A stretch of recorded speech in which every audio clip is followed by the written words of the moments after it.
जय हिंद, वंदे मातरम। दोस्तों, स्वागत है आज के नए क्लास में। आज आप लोग के लिए लाया हूं यूपी से रिलेटेड जीके जीएस का 80 मोस्ट इंपॉर्टेंट क्वेश्चन, जो कि यूपी होमगार्ड एग्जाम के लिए बहुत ही इंपॉर्टेंट होने वाला है। क्योंकि दोस्तों, आज का जो प्रश्न है वो यूपी के होमगार्ड एग्जामों में बार बार पूछा जाता है। तो दोस्तों, इस क्लास को शुरू से अंत तक जरूर देखिएगा और वीडियो अच्छा लगे तो वीडियो को लाइक करके चैनल को सब्सक्राइब कर दीजिएगा। साथ ही साथ दोस्तों, जितने भी प्रश्न का आंसर आपको पहले से तैयार होगा उसका आंसर कमेंट में बताते चलिएगा। तो चलिए शुरू करते हैं आज की अपनी क्लास को। तो आज का पहला प्रश्न हो जाएगा, उत्तर प्रदेश में किसान मित्र योजना का शुभारंभ कब हुआ था? तो आपका राइट आंसर हो जाएगा ऑप्शन नंबर ए, यानी 18 जून 2001 में हुआ था। दोस्तों, 18 जून 2001 आपका बिल्कुल राइट आंसर हो जाएगा।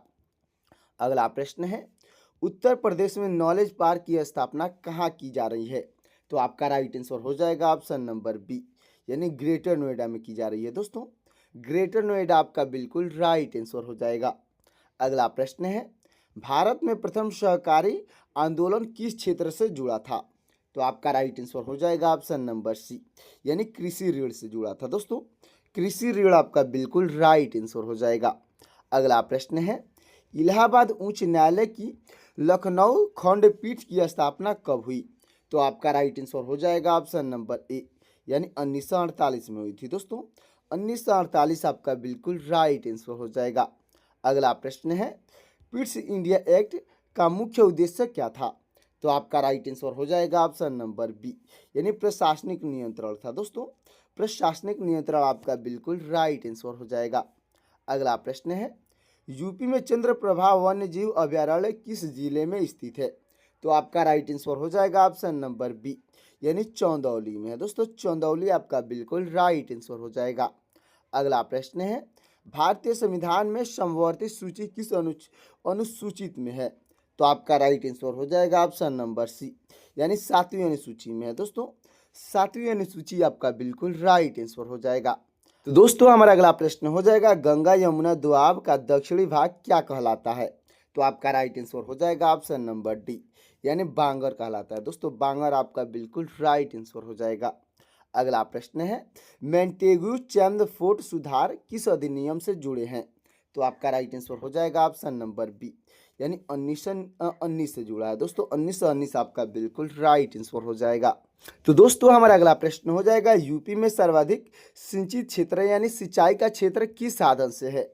तो आपका राइट आंसर हो जाएगा ऑप्शन नंबर सी, यानी ट्यूबवेल से है। दोस्तों, ट्यूबवेल आपका बिल्कुल राइट आंसर हो जाएगा।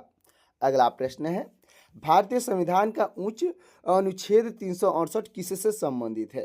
तो आपका राइट आंसर हो जाएगा ऑप्शन नंबर बी, यानी कि दोस्तों संशोधन प्रक्रिया से संबंधित है। दोस्तों, संशोधन प्रक्रिया आपका बिल्कुल राइट आंसर हो जाएगा। अगला प्रश्न है, उत्तर प्रदेश में वेलन घाटी किस युग के अवशेषों के लिए प्रसिद्ध है? तो आपका राइट आंसर हो जाएगा ऑप्शन नंबर ए, यानी पाषाण युग के अवशेषों के लिए प्रसिद्ध है। दोस्तों, पाषाण युग आपका बिल्कुल राइट आंसर हो जाएगा। अगला प्रश्न है, भारत में वित्त आयोग किस अनुच्छेद के अंतर्गत है? तो आपका राइट आंसर हो जाएगा ऑप्शन नंबर ए, यानी अनुच्छेद 280 के अंतर्गत है। दोस्तों, अनुच्छेद 280 आपका बिल्कुल राइट आंसर हो जाएगा। अगला प्रश्न है, यूपी का सबसे बड़ा सिंचाई स्रोत कौन सा है? तो आपका राइट आंसर हो जाएगा ऑप्शन नंबर सी, यानी ट्यूबवेल ही है। दोस्तों, ट्यूबवेल आपका बिल्कुल राइट आंसर हो जाएगा। अगला प्रश्न है, साइमन कमीशन के विरोध का मुख्य कारण क्या था? तो आपका राइट आंसर हो जाएगा ऑप्शन नंबर बी, यानी भारतीय सदस्य का अभाव था। दोस्तों, भारतीय सदस्य का अभाव आपका बिल्कुल राइट आंसर हो जाएगा। अगला प्रश्न है, उत्तर प्रदेश का पठारी भाग किस क्षेत्र में स्थित है? तो आपका राइट आंसर हो जाएगा ऑप्शन नंबर सी, यानी दक्षिणी क्षेत्र में स्थित है। दोस्तों, दक्षिणी क्षेत्र आपका बिल्कुल राइट आंसर हो जाएगा। अगला प्रश्न है, भारतीय संविधान में संघीय व्यवस्था किस प्रकार की है? तो आपका राइट आंसर हो जाएगा ऑप्शन नंबर सी, यानी मिश्रित प्रकार की है। दोस्तों, मिश्रित आपका बिल्कुल राइट आंसर हो जाएगा। अगला प्रश्न है, यूपी में ककरैटा जलप्रपात किस जिले में है? तो आपका राइट आंसर हो जाएगा ऑप्शन नंबर ए, यानी कि सोनभद्र जिले में है। दोस्तों, सोनभद्र जिला आपका बिल्कुल राइट आंसर हो जाएगा। अगला प्रश्न है, भारत में योजना आयोग का गठन किस प्रस्ताव से हुआ? तो आपका राइट आंसर हो जाएगा ऑप्शन नंबर बी, यानी कैबिनेट प्रस्ताव से हुआ था। दोस्तों, कैबिनेट प्रस्ताव आपका बिल्कुल राइट आंसर हो जाएगा। अगला प्रश्न है, गंगा के मैदान का निर्माण मुख्यतः किससे हुआ है? तो आपका राइट आंसर हो जाएगा ऑप्शन नंबर बी, यानी जलोढ़ मृदा से हुआ है। दोस्तों जलोढ़ मृदा आपका बिल्कुल राइट आंसर हो जाएगा। आज का जो क्लास है वो आपके एग्जाम की दृष्टि से बहुत ही इंपॉर्टेंट होने वाला है, तो इस क्लास को अंत तक जरूर देखिएगा। हमारा अगला प्रश्न हो जाएगा, गौतम बुद्ध को महापरिनिर्वाण उत्तर प्रदेश के किस स्थान पर हुआ था? तो आपका राइट आंसर हो जाएगा ऑप्शन नंबर सी, यानी कुशीनगर में हुआ था। दोस्तों कुशीनगर आपका बिल्कुल राइट आंसर हो जाएगा। दोस्तों हमारा अगला प्रश्न हो जाएगा, मुख्यमंत्री अभ्युदय योजना का संबंध मुख्य रूप से किससे है? तो आपका राइट आंसर हो जाएगा ऑप्शन नंबर सी, यानी निःशुल्क कोचिंग से है। दोस्तों निःशुल्क कोचिंग आपका बिल्कुल राइट आंसर हो जाएगा। अगला प्रश्न है, उत्तर प्रदेश में चौरी चौरा की प्रसिद्ध घटना कब हुई थी? तो आपका राइट आंसर हो जाएगा ऑप्शन नंबर डी, यानी 1922 में हुई थी। दोस्तों 1922 आपका बिल्कुल राइट आंसर हो जाएगा। अगला प्रश्न है, यूपी के किस शहर को हाल ही में क्लीन सिटी का पुरस्कार मिला? तो आपका राइट आंसर हो जाएगा ऑप्शन नंबर डी, यानी नोएडा को मिला है। दोस्तों नोएडा आपका बिल्कुल राइट आंसर हो जाएगा। दोस्तों हमारा अगला प्रश्न हो जाएगा, ऐतिहासिक काकोरी ट्रेन डकैती कांड कब घटित हुआ था? तो आपका राइट आंसर हो जाएगा ऑप्शन नंबर डी, यानी कि 1925 में घटित हुआ था। दोस्तों 1925 आपका बिल्कुल राइट आंसर हो जाएगा। अगला प्रश्न है, उत्तर प्रदेश में सेफ सिटी परियोजना किस शहर से शुरू की गई? तो आपका राइट आंसर हो जाएगा ऑप्शन नंबर डी, यानी लखनऊ से शुरू की गई है। दोस्तों लखनऊ आपका बिल्कुल राइट आंसर हो जाएगा। अगला प्रश्न है, मध्यकालीन भारत में उत्तर प्रदेश का कौन सा शहर सिराज ए हिंद था? तो आपका राइट आंसर हो जाएगा ऑप्शन नंबर सी, यानी कि दोस्तों जौनपुर में था। दोस्तों जौनपुर आपका बिल्कुल राइट आंसर हो जाएगा। अगला प्रश्न हो जाएगा, दोस्तों रानी लक्ष्मीबाई केंद्रीय कृषि विश्वविद्यालय कहाँ स्थित है? तो आपका राइट आंसर हो जाएगा ऑप्शन नंबर डी, यानी कि दोस्तों झांसी में स्थित है। दोस्तों झांसी आपका बिल्कुल राइट आंसर हो जाएगा। अगला प्रश्न हो जाएगा, दोस्तों बुलंद दरवाजा का निर्माण अकबर ने किस विजय के उपलक्ष्य में किया? तो आपका राइट आंसर हो जाएगा ऑप्शन नंबर बी, यानी गुजरात विजय के उपलक्ष्य में किया था। दोस्तों गुजरात विजय आपका बिल्कुल राइट आंसर हो जाएगा। अगला प्रश्न है, उत्तर प्रदेश के किस जिले में ग्रीन हाइड्रोजन प्रोजेक्ट शुरू हुआ? तो आपका राइट आंसर हो जाएगा ऑप्शन नंबर डी, यानी गोरखपुर में शुरू हुआ है। दोस्तों गोरखपुर आपका बिल्कुल राइट आंसर हो जाएगा। अगला प्रश्न है, 1858 में महारानी की घोषणा पत्र प्रयागराज में किसने पढ़ा था? तो आपके राइट आंसर हो जाएंगे ऑप्शन नंबर सी, यानी लॉर्ड कैनिंग ने पढ़े थे। दोस्तों लॉर्ड कैनिंग आपके बिल्कुल राइट आंसर हो जाएंगे। अगला प्रश्न है, हाल ही में यूपी के किस उत्पाद को जीआई टैग मिला है? तो आपका राइट आंसर हो जाएगा ऑप्शन नंबर डी, यानी उपयुक्त सभी को मिला है। यानी कि दोस्तों बनारसी पान को भी मिला है, रामनगर भंटा को भी मिला है और लंगड़ा आम को मिला है। ये तीनों आपका बिल्कुल राइट आंसर हो जाएगा। अगला प्रश्न है, राजा हर्ष ने 2 महान धार्मिक सम्मेलनों का आयोजन कहाँ किया था? तो आपका राइट आंसर हो जाएगा ऑप्शन नंबर बी, यानी कन्नौज व प्रयाग में किया था। दोस्तों कन्नौज व प्रयाग आपका बिल्कुल राइट आंसर हो जाएगा। अगला प्रश्न है, उत्तर प्रदेश सरकार ने एल्डर लाइन सेवा किसके लिए शुरू की है? तो आपका राइट आंसर हो जाएगा ऑप्शन नंबर डी, यानी बुजुर्गों के लिए शुरू किया है। दोस्तों बुजुर्ग आपके बिल्कुल राइट आंसर हो जाएंगे। अगला प्रश्न है, प्रसिद्ध क्रांतिकारी चंद्रशेखर आजाद कहाँ शहीद हुए थे? तो आपका राइट आंसर हो जाएगा दोस्तों ऑप्शन नंबर डी, यानी प्रयागराज में शहीद हुए थे। दोस्तों प्रयागराज आपका बिल्कुल राइट आंसर हो जाएगा। तो दोस्तों अब तक वीडियो को लाइक नहीं किए हैं तो वीडियो को लाइक करके चैनल को सब्सक्राइब कर दीजिएगा। अगला प्रश्न हो जाएगा, खेलो इंडिया यूनिवर्सिटी गेम का आयोजन यूपी में कहाँ हुआ? तो आपका राइट आंसर हो जाएगा ऑप्शन नंबर डी, यानी उपयुक्त सभी जगह हुआ है। यानी कि लखनऊ, वाराणसी और ग्रेटर नोएडा, ये तीनों ऑप्शन आपका बिल्कुल राइट आंसर हो जाएगा। अगला प्रश्न है, उत्तर प्रदेश में आर्य समाज की स्थापना किस शहर में हुई थी? तो आपका राइट आंसर हो जाएगा ऑप्शन नंबर सी, यानी मेरठ में हुई थी। दोस्तों मेरठ आपका बिल्कुल राइट आंसर हो जाएगा। अगला प्रश्न है, हाल ही में राजा महेंद्र प्रताप सिंह विश्वविद्यालय की नींव कहाँ रखी? तो आपका राइट आंसर हो जाएगा ऑप्शन नंबर सी, यानी अलीगढ़ में रखी गई है। दोस्तों अलीगढ़ आपका बिल्कुल राइट आंसर हो जाएगा। अगला प्रश्न है, मुगल काल में उत्तर प्रदेश का कौन सा शहर शिक्षा का मुख्य केंद्र था? तो आपका राइट आंसर हो जाएगा दोस्तों ऑप्शन नंबर सी, यानी जौनपुर में था। दोस्तों जौनपुर आपका बिल्कुल राइट आंसर हो जाएगा। अगला प्रश्न है, अंतर्राष्ट्रीय योग दिवस हर साल किस तिथि को मनाया जाता है? तो आपका राइट आंसर हो जाएगा ऑप्शन नंबर बी, यानी 21 जून को मनाया जाता है दोस्तों। 21 जून आपका बिल्कुल राइट आंसर हो जाएगा। अगला प्रश्न है, भारत की सबसे लंबी नदी कौन सी है? तो आपका राइट आंसर हो जाएगा ऑप्शन नंबर सी, यानी गंगा नदी है दोस्तों। गंगा नदी आपका बिल्कुल राइट आंसर हो जाएगा। अगला प्रश्न है हमारा, अंतर्राष्ट्रीय महिला दिवस कब मनाया जाता है? तो आपका राइट आंसर हो जाएगा ऑप्शन नंबर ए, यानी 8 मार्च को मनाया जाता है दोस्तों। 8 मार्च आपका बिल्कुल राइट आंसर हो जाएगा। अगला प्रश्न है, उत्तर प्रदेश का राजकीय पक्षी कौन सा है? तो आपका राइट आंसर हो जाएगा ऑप्शन नंबर बी, यानी सारस है दोस्तों। सारस आपका बिल्कुल राइट आंसर हो जाएगा। अगला प्रश्न है, होमगार्ड स्वयंसेवकों को प्रशिक्षण कहाँ दिया जाता है, यानी ट्रेनिंग कहाँ दी जाती है? तो आपका राइट आंसर हो जाएगा ऑप्शन नंबर बी, यानी होमगार्ड प्रशिक्षण केंद्र में दिया जाता है दोस्तों। होमगार्ड प्रशिक्षण केंद्र आपका बिल्कुल राइट आंसर हो जाएगा। अगला प्रश्न है, बिहू किस राज्य का प्रसिद्ध लोक नृत्य है? तो आपका राइट आंसर हो जाएगा ऑप्शन नंबर बी, यानी असम का प्रसिद्ध लोक नृत्य है दोस्तों।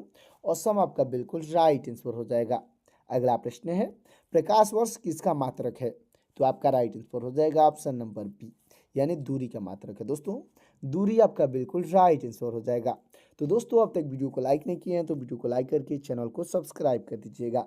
हमारा अगला प्रश्न हो जाएगा, उत्तर प्रदेश के किस जिले को पीतल नगरी कहा जाता है? यानी उत्तर प्रदेश का कौन सा जिला है जिसको पीतल नगरी कहा जाता है? तो आपका राइट आंसर हो जाएगा ऑप्शन नंबर बी, यानी मुरादाबाद को कहा जाता है दोस्तों। मुरादाबाद आपका बिल्कुल राइट आंसर हो जाएगा। अगला प्रश्न है, भारतीय परमाणु ऊर्जा आयोग का गठन किस वर्ष किया गया था? तो आपका राइट आंसर हो जाएगा ऑप्शन नंबर ए, यानी 1948 में किया गया था दोस्तों। 1948 आपका बिल्कुल राइट आंसर हो जाएगा। अगला प्रश्न है, भारत की सबसे लंबी स्थलीय सीमा किस देश के साथ लगती है? तो आपका राइट आंसर हो जाएगा ऑप्शन नंबर सी, यानी बांग्लादेश के साथ लगती है दोस्तों। बांग्लादेश आपका बिल्कुल राइट आंसर हो जाएगा। अगला प्रश्न है, स्वतंत्र भारत के प्रथम कानून मंत्री कौन थे? तो आपके राइट आंसर हो जाएंगे ऑप्शन नंबर बी, यानी डॉक्टर बी.आर. अम्बेडकर थे दोस्तों। डॉक्टर भीमराव अम्बेडकर आपकी बिल्कुल राइट आंसर हो जाएंगे। अगला प्रश्न है, भारत छोड़ो आंदोलन की शुरुआत 1942 में कहाँ से हुई थी? तो आपका राइट आंसर हो जाएगा ऑप्शन नंबर बी, यानी मुंबई से हुई थी दोस्तों। मुंबई आपका बिल्कुल राइट आंसर हो जाएगा। अगला प्रश्न है हमारा, योजना आयोग के स्थान पर नीति आयोग की स्थापना कब हुई? तो आपका राइट आंसर हो जाएगा ऑप्शन नंबर बी, यानी 2015 में हुई थी दोस्तों। 2015 आपका बिल्कुल राइट आंसर हो जाएगा। अगला प्रश्न है, कथक नृत्य शैली का जन्म किस राज्य में हुआ था? तो आपका राइट आंसर हो जाएगा ऑप्शन नंबर सी, यानी उत्तर प्रदेश में हुआ था दोस्तों। उत्तर प्रदेश आपका बिल्कुल राइट आंसर हो जाएगा। तो दोस्तों, हमारा अगला प्रश्न हो जाएगा, भारत के किस राज्य में सबसे अधिक संख्या में राष्ट्रीय उद्यान है? तो आपका राइट आंसर हो जाएगा ऑप्शन नंबर बी, यानी मध्य प्रदेश में है दोस्तों। मध्य प्रदेश आपका बिल्कुल राइट आंसर हो जाएगा। अगला प्रश्न है हमारा, मेघालय राज्य की राजधानी का नाम क्या है? तो आपका राइट आंसर हो जाएगा ऑप्शन नंबर सी, यानी शिलांग है दोस्तों। शिलांग आपका बिल्कुल राइट आंसर हो जाएगा। अगला प्रश्न है, विश्व पर्यावरण दिवस प्रतिवर्ष कब मनाया जाता है? तो आपका राइट आंसर हो जाएगा ऑप्शन नंबर बी, यानी 5 जून को मनाया जाता है दोस्तों। 5 जून आपका बिल्कुल राइट आंसर हो जाएगा। अगला प्रश्न है, वाक्यांश जो पढ़ा लिखा न हो के लिए हिंदी में एक शब्द क्या है? दोस्तों, वाक्यांश है जो पढ़ा लिखा न हो उसके लिए हिंदी में एक शब्द में क्या होगा? तो आपका राइट आंसर हो जाएगा ऑप्शन नंबर बी, यानी अनपढ़ होगा दोस्तों। अनपढ़ आपका बिल्कुल राइट आंसर हो जाएगा। अगला प्रश्न है, फ्रांस देश की राजधानी कहाँ स्थित है? तो आपका राइट आंसर हो जाएगा ऑप्शन नंबर सी, यानी पेरिस में है दोस्तों। पेरिस आपका बिल्कुल राइट आंसर हो जाएगा। अगला प्रश्न है, सौरमंडल में पृथ्वी से सबसे नजदीक स्थित ग्रह कौन सा है? तो आपका राइट आंसर हो जाएगा ऑप्शन नंबर सी, यानी शुक्र ग्रह है दोस्तों। शुक्र ग्रह आपका बिल्कुल राइट आंसर हो जाएगा। अगला प्रश्न है, कारगिल युद्ध के दौरान भारतीय सेना द्वारा चलाए गए अभियान का नाम क्या था? तो आपका राइट आंसर हो जाएगा ऑप्शन नंबर बी, यानी ऑपरेशन विजय नाम था दोस्तों। तो दोस्तों, हमारा अगला प्रश्न हो जाएगा, भारतीय संविधान में मूल संरचना सिद्धांत किस केस से आया? तो आपका राइट आंसर हो जाएगा दोस्तों ऑप्शन नंबर का बी, यानी कि दोस्तों केशववर्धन भारतीय किस से आया था दोस्तों? बी। तो दोस्तों, हमारा अगला प्रश्न हो जाएगा, भारतीय संविधान में मूल संरचना सिद्धांत किस केस से आया?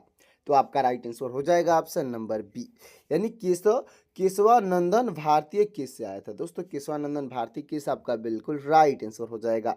अगला प्रश्न है, यूपी में रामगढ़ ताल कहाँ स्थित है। तो आपका राइट आंसर हो जाएगा ऑप्शन नंबर ए, यानी गोरखपुर में। दोस्तों गोरखपुर आपका बिल्कुल राइट आंसर हो जाएगा। अगला प्रश्न है, भारत में सहकारी समितियों को संवैधानिक दर्जा किस संशोधन से मिला। तो आपका राइट आंसर हो जाएगा ऑप्शन नंबर बी, यानी 97वां संशोधन से मिला है। दोस्तों 97वां संशोधन आपका बिल्कुल राइट आंसर हो जाएगा। अगला प्रश्न है हमारा, यूपी का सबसे बड़ा वन क्षेत्र किस जिले में है। तो आपका राइट आंसर हो जाएगा ऑप्शन नंबर सी, यानी सोनभद्र जिले में है। दोस्तों सोनभद्र आपका बिल्कुल राइट आंसर हो जाएगा। अगला प्रश्न है, भारत में वित्तीय आपातकाल किस अनुच्छेद में है। तो आपका राइट आंसर हो जाएगा ऑप्शन नंबर सी, यानी अनुच्छेद 360 में। दोस्तों अनुच्छेद 360 आपका बिल्कुल राइट आंसर हो जाएगा। अगला प्रश्न है, यूपी में केन बेतवा परियोजना किन क्षेत्रों से संबंधित है। तो आपका राइट आंसर हो जाएगा ऑप्शन नंबर बी, यानी बुंदेलखंड से क्षेत्र से संबंधित है। दोस्तों बुंदेलखंड आपका बिल्कुल राइट आंसर हो जाएगा। तो दोस्तों हमारा अगला प्रश्न हो जाएगा, भारतीय संविधान में मौलिक कर्तव्य किस भाग में है। तो आपका राइट आंसर हो जाएगा ऑप्शन नंबर सी, यानी भाग 4 ए में है। दोस्तों भाग 4 ए आपका बिल्कुल राइट आंसर हो जाएगा। अगला प्रश्न है, यूपी में चंद्रिका देवी मंदिर कहाँ है। तो आपका राइट आंसर हो जाएगा ऑप्शन नंबर ए, यानी लखनऊ में है। दोस्तों लखनऊ आपका बिल्कुल राइट आंसर हो जाएगा। तो दोस्तों हमारा अगला प्रश्न हो जाएगा, भारत में राज्यपाल की शक्तियां किससे मिलती हैं। तो आपका राइट आंसर हो जाएगा ऑप्शन नंबर ए, यानी संविधान से मिलती है। दोस्तों संविधान आपका बिल्कुल राइट आंसर हो जाएगा। अगला प्रश्न है, यूपी का सबसे बड़ा औद्योगिक क्षेत्र कौन सा है। तो आपका राइट आंसर हो जाएगा ऑप्शन नंबर बी, यानी नोएडा है। दोस्तों नोएडा आपका बिल्कुल राइट आंसर हो जाएगा। अगला प्रश्न है, भारत में न्यायिक समीक्षा किससे संबंधित है। तो आपका राइट आंसर हो जाएगा ऑप्शन नंबर सी, यानी न्यायपालिका से। दोस्तों न्यायपालिका आपका बिल्कुल राइट आंसर हो जाएगा। अगला प्रश्न है, यूपी में विंध्याचल पर्वत किस भाग में है। तो आपका राइट आंसर हो जाएगा दोस्तों ऑप्शन नंबर बी, यानी कि दक्षिण में। दोस्तों दक्षिण आपका बिल्कुल राइट आंसर हो जाएगा। अगला प्रश्न है, भारत में निर्वाचित आयोग किस प्रकार की संख्या है। तो आपका राइट आंसर हो जाएगा दोस्तों, राइट आंसर हो जाएगा ऑप्शन नंबर ए, यानी संवैधानिक संस्था है। दोस्तों संवैधानिक संस्था आपका बिल्कुल राइट आंसर हो जाएगा। अगला प्रश्न है, यूपी में सबसे अधिक खनिज किस क्षेत्र में पाए जाते हैं। तो आपका राइट आंसर हो जाएगा ऑप्शन नंबर डी, यानी विंध्य क्षेत्र में पाए जाते हैं। दोस्तों विंध्य आपका बिल्कुल राइट आंसर हो जाएगा। अगला प्रश्न है, भारतीय संविधान का कौन सा भाग केंद्र राज्य संबंध बताता है। तो आपका राइट आंसर हो जाएगा ऑप्शन नंबर बी, यानी भाग 11 बताता है। दोस्तों भाग 11 आपका बिल्कुल राइट आंसर हो जाएगा। अगला प्रश्न है, यूपी में सोनभद्र किस कारण महत्वपूर्ण है। तो आपका राइट आंसर हो जाएगा दोस्तों ऑप्शन नंबर सी, यानी खनिज के लिए महत्वपूर्ण है। दोस्तों खनिज आपका बिल्कुल राइट आंसर हो जाएगा। अगला प्रश्न है, भारत में राष्ट्रपति का चुनाव कैसे होता है। तो आपका राइट आंसर हो जाएगा ऑप्शन नंबर बी, यानी अप्रत्यक्ष रूप से होता है। दोस्तों अप्रत्यक्ष आपका बिल्कुल राइट आंसर हो जाएगा। अगला प्रश्न है, यूपी में सबसे अधिक जनसंख्या घनत्व कहाँ है। तो आपका राइट आंसर हो जाएगा ऑप्शन नंबर बी, यानी गाजियाबाद में है। दोस्तों गाजियाबाद आपका बिल्कुल राइट आंसर हो जाएगा। अगला प्रश्न है, भारत में संसद की संप्रभुता किससे समिति होती है। तो आपका राइट आंसर हो जाएगा दोस्तों ऑप्शन नंबर का बी, यानी संविधान से होती है। दोस्तों संविधान आपका बिल्कुल राइट आंसर हो जाएगा। हमारा अगला और लास्ट प्रश्न हो जाएगा, यूपी का पूर्वांचल क्षेत्र किस विशेषता के लिए जाना जाता है। तो आपका राइट आंसर हो जाएगा ऑप्शन नंबर सी, यानी कृषि घनत्व के लिए जाना जाता है। दोस्तों कृषि घनत्व आपका बिल्कुल राइट आंसर हो जाएगा। तो दोस्तों अब तक वीडियो को लाइक नहीं किए हैं तो वीडियो को लाइक कर दीजिएगा और चैनल को सब्सक्राइब कर दीजिएगा, और क्लास अच्छा लगा है तो कमेंट में ज़रूर बताइएगा। और दोस्तों मिलते हैं किसी और क्लास में, तब तक के लिए जय हिंद जय भारत।